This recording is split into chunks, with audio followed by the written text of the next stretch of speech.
Icon star Allu Arjun mass director Boyapati Seenu combination లో వచ్చిన Sarainodu cinema గురించి ప్రత్యేకంగా చెప్పాల్సిన అవసరం లేదు.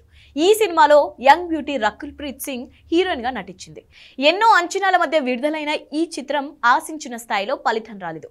మిక్స్డ్ టాక్ రావడంతో కలెక్షన్లపై ప్రభావం పడింది. దీంతో నిర్మాతలు స్వల్ప నష్టాలు చవిచూడాల్సి వచ్చింది. అయితే ఈ చిత్రానికి సంబంధించిన ఓ ఆసక్తికరమైన విషయం బయటకు వచ్చింది.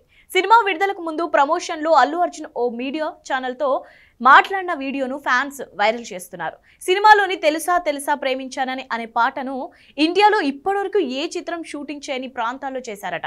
అంతేకాదు 4 ఫ్లైట్లు మారడంతో పాటు 54 గంటల జర్నీ చేశారట. ఎవరు కన్నెత్తి కూడా చూడని ప్రాంతాల్లో మనం షూటింగ్ చేయాల్సిందే అని హీరో అల్లు అర్జున్ పట్టుబట్టంతో చేశారట. దీనిని స్వయంగా అల్లు అర్జునే చెప్పారు. దీంతో ఈ వీడియో సోషల్ మీడియాలో వైరల్ అవుతుంది. కాగా పాన్ ఇండియా రేంజ్ లో వసూళ్లు కొల్లగొట్టిన మూవీ పుష్ప. సుకుమార్ దర్శకత్వంలో వచ్చిన ఈ మూవీ ఏకంగా నేషనల్ అవార్డును అందుకుంది. ఇప్పుడు దీనికి పార్ట్ 2గా వస్తున్న సినిమా కూడా అదే రేంజ్ లో అదరగొడుతుందని పుష్ప టీం చాలా కాన్ఫిడెంట్ గా ఉంది.